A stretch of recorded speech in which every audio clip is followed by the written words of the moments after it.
Fala aí, pessoal. Vamos analisar aqui as melhores regiões para a gente estar operando hoje.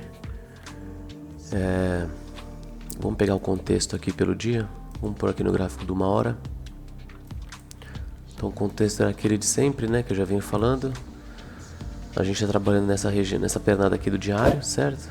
Enquanto ele não virar esse topo, e ele começou a correção. Hoje ele fez um choque, né? Aqui no H1. Lembrando que o H1 estava sendo colocado sempre para alta, então ó, colocou para alta, para alta, para alta, para alta, virou. Nesse momento que ele virou, ele consumiu esse nível chave. Está reagindo a essa região aqui, né? A gente não pode esquecer que essa região aqui é uma região toda de bloco, né? Então ele está reagindo a essa região. Já reagiu, né? Porque eu tinha até falado no pré-market de ontem, deixa eu colocar aqui no 15 minutos, né? Que o pré-market de hoje, que ele poderia parar nessas regiões de hoje, já usa esse fundo aqui como liquidez. Ele estava sendo alimentado com nível chave, né? E tinha essa região de order block aqui embaixo. Fiz 2 vídeos comentando sobre um possível trade aqui, mas não alinhou o fluxo. E o trade que eu fiz aqui, inclusive fiz um trade na venda aqui, mas acabei saindo no BE. E então o mercado veio, rompeu, fez esse choque. E aqui, se a gente olhar pelos 5 minutos, a gente tinha esse nível chave aqui, né? Ou seja, essa região toda de order block, certo? Então ele mitigou essa região aqui. E depois de mitigar ela usando esse topo aqui como liquidez, ó, a gente praticamente tinha uma equal lows aqui, equal highs aqui, né? Liquidez de topo duplo, né?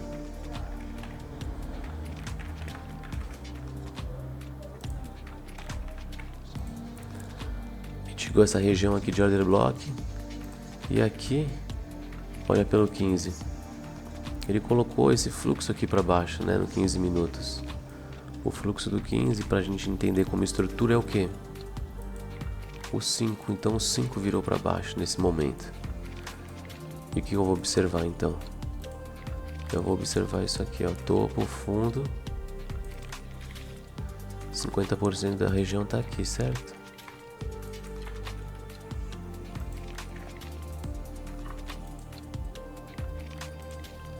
Então eu observo esse 50% da região, porque se o mercado sobe e alinha um fluxo, ele pode continuar caindo até aqui. É diferente do mercado já cair até aqui, né? Porque a gente está seguindo o quê? A tendência de baixa, certo? Lembra que a gente estava falando antes, nas outras semanas, que a gente estava numa tendência de alta seguindo esse fluxo aqui nessa correção. Só que agora o mercado se colocou para baixo. Ele já fez esse pullback, então a gente precisa saber se ele vai continuar subindo, ou seja, se ele vai romper esse topo. Então a gente observa esse topo aqui. Porque se ele romper esse topo, ele vai fazer um 15 minutos aqui. Vamos ver pela 1 hora, tá vendo? Se ele romper esse topo aqui, seriam 15 minutos. Então eu vou deixar marcado aqui só para didaticamente, vocês entenderem.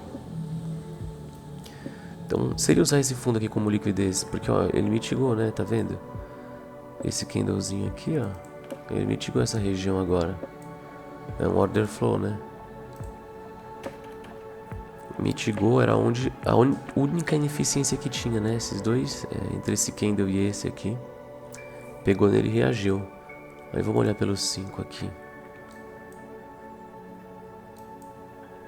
Tá vendo? Ele não chegou nem a romper esse fundo. Se ele romper esse fundo e coloca para alta, a gente pode ter alguma oportunidade nesse sentido. Lembrando que a gente tem os 50% aqui, então tem que ficar esperto, porque agora que ele rompeu, se ele coloca esse fluxo aqui para alta, você tem que pensar que é o seguinte: não significa que ele vai subir para sempre. Então, dependendo de quanto ele coloca para alta, ele já corrige também 50% dessa estrutura aqui. Então eu quero que vocês pensem como estrutura. Então dentro dessa estrutura a gente não sabe o que ele vai fazer, porque ele pode continuar para alta aqui. Ele pode continuar subindo aqui e fazer algo por aqui, entendeu? Então quem vai dizer é o fluxo. Então se ele faz alguma coisa nessas regiões e tem espaço para subir pelo menos até os 50% da região, tem trade.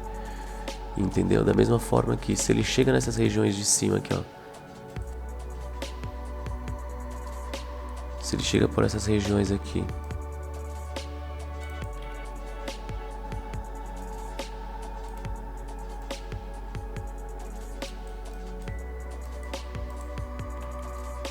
e alinha algo para baixo, tem trade também, porque a gente está tradando na estrutura. A gente olha para o time maior e entende, bom, ele consumiu essa liquidez, colocou os 5 para baixo, está dando uma oportunidade de venda para continuar caindo. Então você pode ter uma oportunidade aqui, aí depende do seu alvo, se você faz scalping, qual que é o seu risco retorno. Porque às vezes seu risco retorno é muito alto, tem que pegar locais mais acima ou mais abaixo, né? Regiões mais extremas. Então, esse é um pouco da minha visão que eu tenho, né? Se o mercado estivesse rolando agora no momento. E aí vamos ver aqui, ó, vim pro gráfico diário. Ó, tá sujeirada aqui, né, de coisa. Depois eu tenho que apagar tudo pra deixar mais limpo, mas eu vou marcar esse nível chave aqui, só pra gente ver. Nível chave do diário.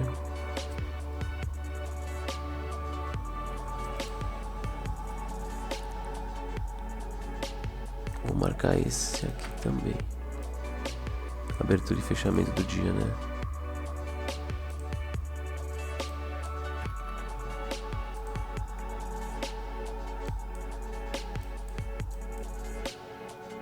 Ó, o mercado fechou no Minside, né? Fez o Minside no 4 horas, já vai essa liquidez do fundo. Pode ser que amanhã ele já venha, né? Também pra cima, pra fazer um teste.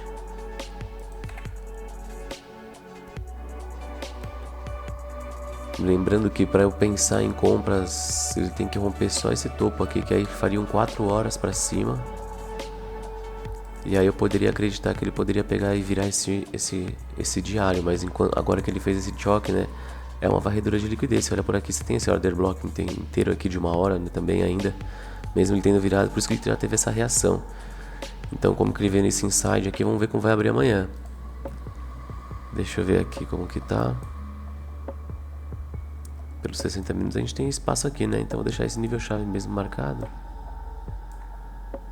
E foi esse aqui o outro, né? A gente tem até essa ineficiência aqui de 1 hora. Vou deixar marcado também.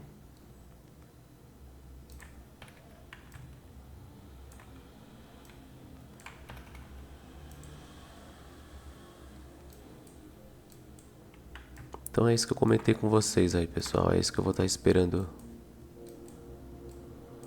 para amanhã, né? Possíveis reações nessas. Porque ontem, né? Essa parte aqui de cima, olha, pelos 5 minutos. Quem viu, eu falei que poderia exatamente ter marcado esse order flow aqui.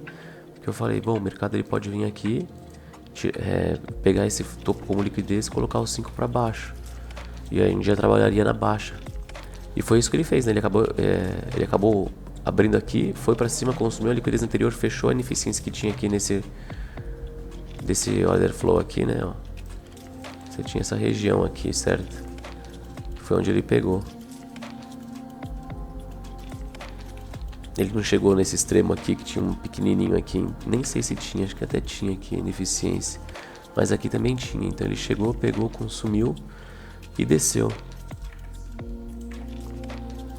Então é isso que eu acredito que ele pode fazer. A gente não sabe como vai abrir, né? Por isso que eu falo, não adianta ficar vindo aqui falando um monte de coisa, porque aí ele abre e muda tudo, mas as regiões que eu falei pra vocês são essas daí. Ele colocou os 5 para baixo, pode vir aqui.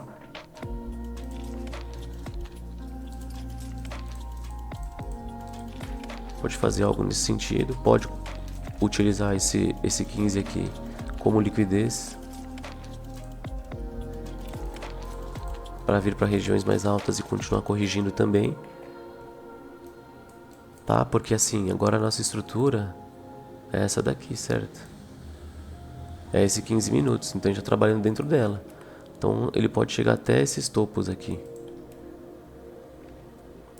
Entendeu? Tudo isso daqui vai ser pullback. Então, enquanto essas regiões aqui são sempre regiões vendedoras, porque são regiões premium, certo? Então você quer vender caro. Beleza? A gente tem uma subestrutura aqui. Então é assim que eu vejo o mercado. Eu vou vendo por estruturas, dentro de uma estrutura principal. Essa daqui se colocou para baixa momentaneamente agora, mas quem vai mostrar pra gente é sempre o fluxo. É o que eu sempre falo, se alinhou o fluxo, você tem uma oportunidade de trade, aí você coloca ou não dependendo do seu plano. Fechou? Se gostou, não esquece de deixar o like e é isso aí.